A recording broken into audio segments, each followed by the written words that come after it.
kembali di channel YouTube Orange Garden. Di video kali ini kita akan membahas jenis-jenis alokasia milik Orange Garden plus tips dan trik perawatannya. Simak terus sampai akhir ya.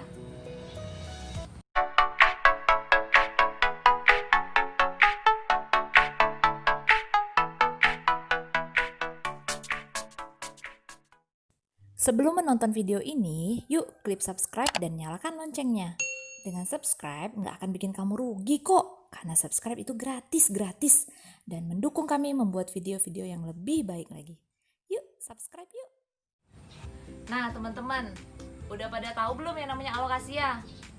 Kita tanya sama kameramen ya. Udah tahu belum namanya alokasia? Coba, yang mana? Itu mah aloe vera, bukan alokasia. Tuh, nih ya, dikasih tahu. Namanya alokasia ini salah satu keluarga dari famili Araceae atau talas-talasan.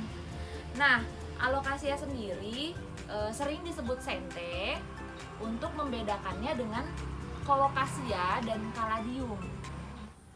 Umumnya, masyarakat menyebut alokasia ini dengan sebutan keladi. Biasa juga ada yang menyebutnya keladi tengkorak. Nah, hal ini juga menjadi rancu antara alokasia yang disebut keladi ini dengan keladi keluarga caladium. Seperti yang kita bahas sebelumnya, di video sebelumnya, caladium ini, keladi, biasa disebut keladi, juga masuk keluarga caladium. Sementara alokasia merupakan genus yang lain, walaupun mereka memang masih satu famili Araceae.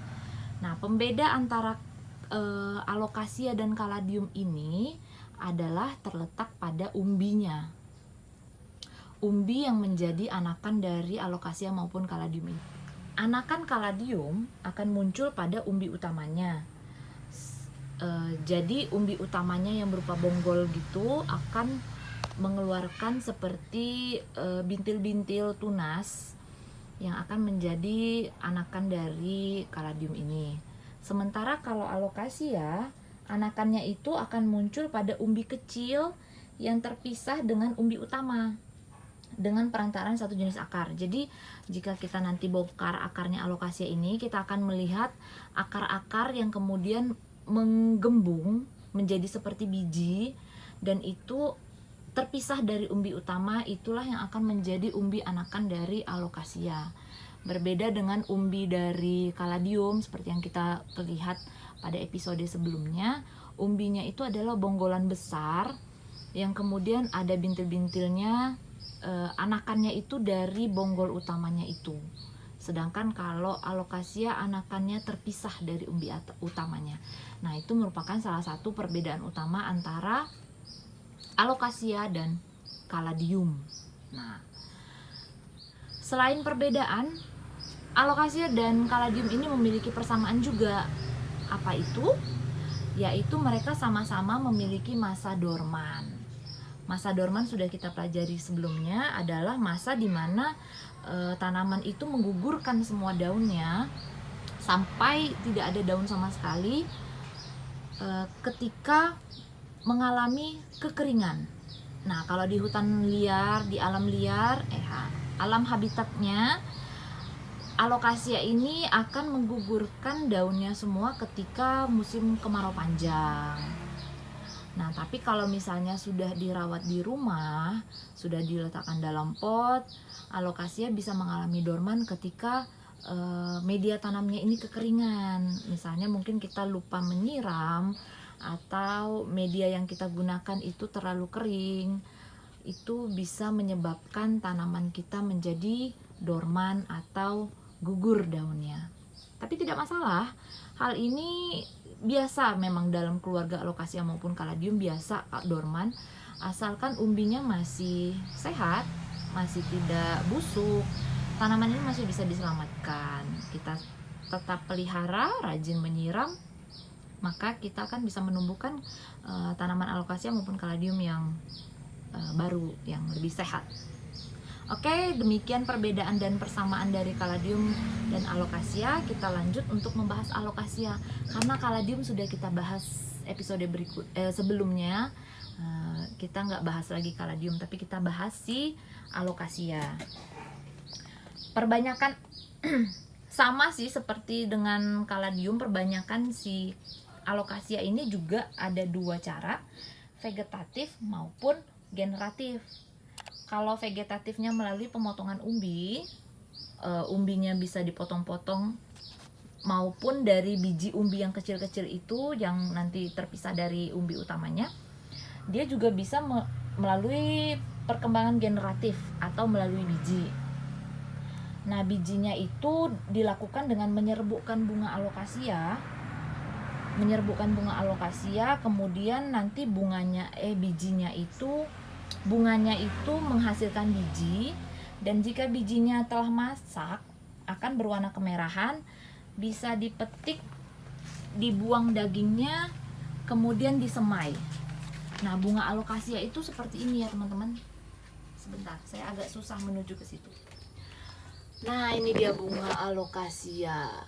Nah, mirip-mirip kayak bunga ini ya, kayak bunga peace lily, bunga anthurium. Jika sudah matang, maka bunganya ini akan berwarna kemerahan, ada muncul biji-biji persis kayak bunga anthurium, biji-bijinya berwarna kemerahan, dan bijinya itu bisa diambil, dibuang dagingnya, dibersihkan berkali-kali, kemudian dikeringkan, kemudian bijinya bisa disemai. Itulah kalau perkembangan alocasia secara generatif. Nah, kalau yang vegetatif tadi kan melalui pemotongan umbi ya. Tapi hati-hati dengan pemotongan umbi ini. Umbi alocasia itu sangat peka terhadap pembusukan. Jadi umbi yang habis dipotong itu harus diangin-anginkan terlebih dahulu, atau bisa juga dicelup ke larutan desinfektan, baru diangin-anginkan, dikeringkan, baru ditanam kembali.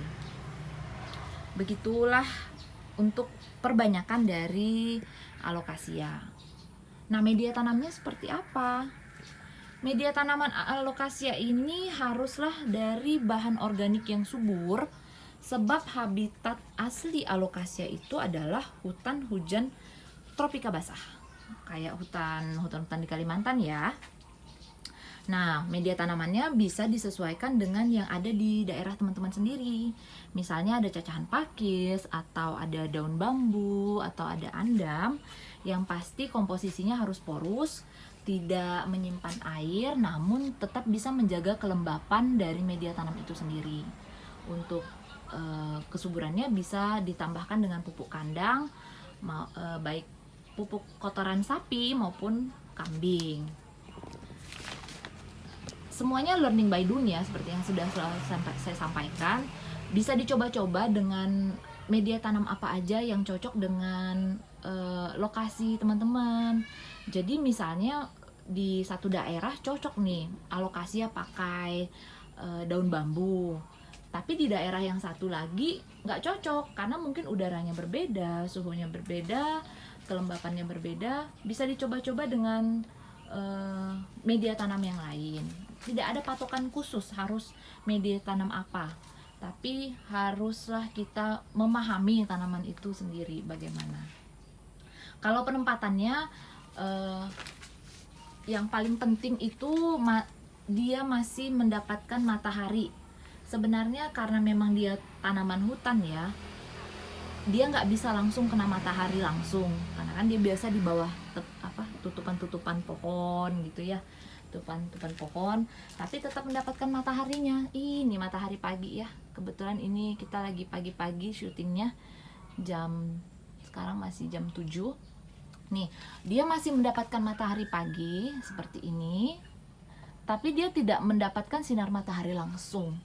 Ini penempatannya saya seperti ini tuh, atapnya ada mataharinya, dan sekeliling di sini adalah pohon. Jadi pohon saya ini bisa menjadi naungan banyak tanaman. Jadi matahari tidak terlalu mengenai tanaman-tanaman saya, tidak mengenai langsung gitu. Jadi penempatannya itu usahakan dia tetap mendapat matahari pagi khususnya ya, tetapi dia tidak terkena matahari langsung yang siang hari yang panas itu. Gitu. Itu berfungsi untuk apa matahari itu? Berfungsi untuk batangnya ini agar kokoh, kuat dan tidak loyo. Kadang kan ada ya alokasia yang batangnya tuh loyo-loyo gitu. Nah, itu sebenarnya bisa dibantu dengan batang bambu diikatkan di sini, supaya dia bisa tegak. Tapi yang paling penting adalah dia mendapatkan asupan sinar matahari dengan proporsi yang pas. Gitu. Asupan matahari ini juga berfungsi untuk keindahan daunnya, memunculkan warna daunnya. Ketika misalnya dia nggak dapat matahari nih, daunnya nih bisa lebih gelap, tidak ngejreng warnanya. Tapi kalau misalnya udah kena matahari, warnanya pasti akan lebih cantik, batangnya bagus. Kalau misalnya kurang matahari, batangnya juga menjadi lebih tinggi dan miring. Umumnya dia miring karena mencari arah datangnya sinar matahari gitu. Kalau pemupukan sama ya dengan kaladium, pemupukannya bisa sekali sebulan menggunakan pupuk NPK. Kalau penyiramannya juga sama, usahakan si kaladium ini media tanamnya selalu lembab. Media tanamnya usahakan selalu lembab, tapi tidak basah becek gitu. Alokasia terdiri kurang lebih 70 spesies yang kebanyakan berasal dari Asia Tenggara, khususnya dari Pulau Kalimantan. Nah, alokasia dari Kalimantan ini sudah sejak lama menjadi incaran para hunters untuk dikirim ataupun diselundupkan ke luar negeri. Nah, spesies-spesies alokasia dari Kalimantan ini kemudian disilangkan, dikawinkan oleh para breeder untuk menghasilkan alokasia jenis baru yang sekarang ini juga sedang berkembang, yang kita lihat biasanya dinamakan dengan alokasia hybrid. Nah, sekarang saya akan menunjukkan alokasia yang ada di Orange Garden. Mulai dari sini. Ini adalah alokasia black velvet. Alokasia black velvet dengan ciri khas dia ada seperti lapisan beludru atau lapisan velvetnya di permukaannya dengan garis-garis tulang yang berwarna silver. Garis-garis tulangnya ini tegas dan daunnya berbahan keras. Daunnya keras, tegas, dan batang-batangnya umumnya pendek. Dan ini alokasia cuprea, biasa juga orang nyebutnya ini ya, keladi silver atau keladi tengkorak atau apalah, banyak sebutannya dia nih. Tapi dia begini, ciri khasnya tuh warnanya agak silver, apalagi kena matahari ya, jadi bagus banget. Tuh, cakep. Nah, kalau di sini kita punya ada namanya alokasia black invernalis. Ciri-cirinya hitam kayak gini. Dan ini agak susah ditemukan. Dia merupakan spesies dari Kalimantan. Kemudian di sini ada yang banyak nih, alokasia amazonica. Alokasia amazonica memiliki ciri-ciri daunnya datar dengan memiliki tulang-tulang khas tegas seperti ini. Tuh. Lalu pinggirannya bordirnya seperti ini. Nah, yang mirip-mirip seperti dia ada namanya ini, alokasia poli. Alokasia poli. Apa sih beda mereka berdua ini? Nah, kalau misalnya si alokasia amazonica ini batangnya panjang, nih. Sementara si poli ini batangnya pendek. Ini bukan karena dia masih kecil ya, tapi ini memang udah tua, tapi dia segini-gini aja nih. Jadi dia emang batangnya lebih gendut dan pendek. Itu yang membedakan dia alokasia poli, atau ada juga yang nyebutnya dia parasol jumbo ya, parasol jumbo. Kalau parasol kan lebih kecil lagi ya, segini-gini aja parasol. Nah, ini parasol jumbo. Dan Kalau kita lihat Amazonica ini dia bentuknya lurus aja, cut gitu. Nah kalau si poli dia ngeleok-leok ya, biasanya bentuknya lebih miring-miring gitu. Kalau teksturnya ini lebih tipis, ini lebih tebal. Dan kalau ini lurus rata kayak papan, nah ini dia ada keluk-kelukannya gitu. Kalau ini ada alokasia, ada yang menyebutnya keladi sintang, salah satu kabupaten di Kalimantan Barat. Tapi ini masuknya kalau nggak salah ya ke Alocasia reginae. Tekstur daunnya tebal, ada pola-pola garis lurus dan lengkung seperti ini, dengan ciri ada kayak seperti kuping di bawahnya seperti ini. Nah ini juga merupakan Alocasia spesies dari Kalimantan. Nah di sampingnya ini ada yang disebut biasanya Alocasia tengkorak hijau atau Alocasia green shield. Dia tekstur daunnya lebih tipis ketimbang sama Alocasia yang ini, dan ukuran daunnya bisa lebih besar dari ini. Dia ciri khasnya juga batangnya ini umumnya lebih panjang daripada Alocasia tengkorak yang black velvet ataupun yang Alocasia silver dragon.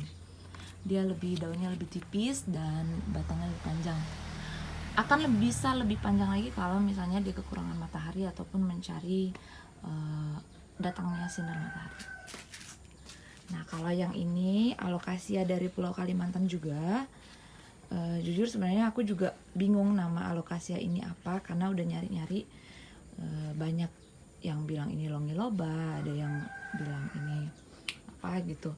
Jadi kalau teman-teman emang tahu ini jenis Alocasia apa, mohon kasih komentar di kolom komentar, mungkin teman-teman tahu.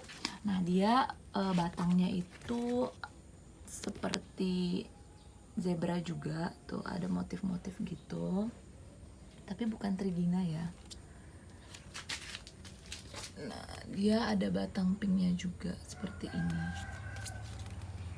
Daunnya bisa besar tuh, daunnya bisa besar. Tuh dia. Nah lanjut, di sini ada Alocasia watsoniana. Ini juga merupakan Alocasia asli dari Pulau Kalimantan. Ada yang menyebut juga dia dari Putu Sibau. Putu Sibau itu salah satu juga kabupaten di Kalimantan Barat. Ini mohon maaf ya, ada lubangnya. Cucung.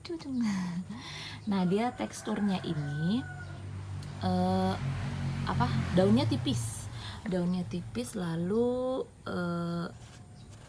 kayak apa ya, kayak doff gitu bahannya, kayak bahan doff. Terus tekstur tulangnya itu juga masih sama kayak Amazonica ya, tegas, jelas, dengan pola pinggirannya ini nggak terlalu rapi. Nah bentuknya itu nggak ada pola yang pasti, tapi dia ada ciri khasnya, nggak ada kupingnya, jadi ketutup ke sini. Kalau misalnya kayak yang ini kan kupingnya seperti ini ya, nah dia ini ciri khasnya dia ketutup. Nah kalau ini daunnya doff gitu bahannya, ada satu lagi Alocasia yang seperti ini motifnya, tapi bedanya adalah dia glossy, daunnya kayak glossy. Itu namanya Alocasia suhirniana kalau nggak salah ya, boleh dicek.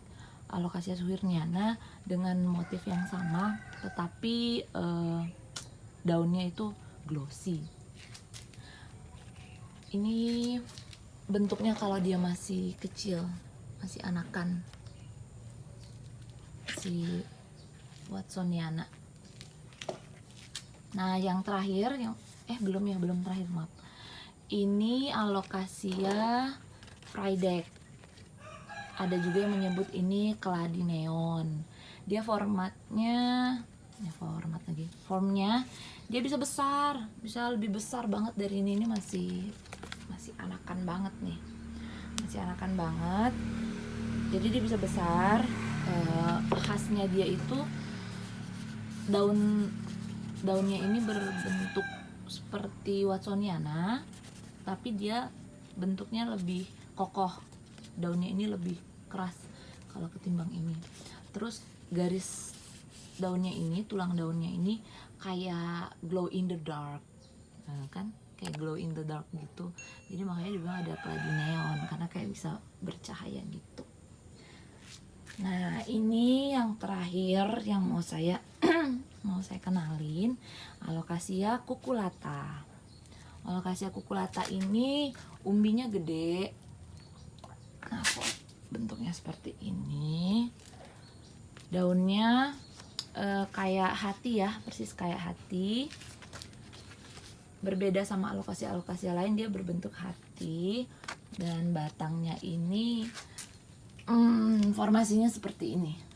Kalau alocasia lain tuh kan dari sini keluar, dari sini keluar. Nah, ini dia dari satu batang yang menjadi banyak batang gitu. Di dalamnya ini ada umbi, dan sebagian orang percaya umbinya ini bisa untuk mengobati penyakit. Ada juga yang menyebut ini seperti keladi tikus ya, dibilang gitu. Nah, seperti itulah perkenalan alocasia yang ada di Orange Garden. Demikianlah video kami kali ini tentang alocasia. Kiranya video ini dapat bermanfaat bagi semua pecinta tanaman. Jika memang ini bermanfaat, mohon like, komen, dan subscribe, serta share video ini agar teman-teman lain juga bisa menyaksikan dan merasakan manfaat dari video kami. Salam satu hobi, salam berkebun, semua bisa nanam.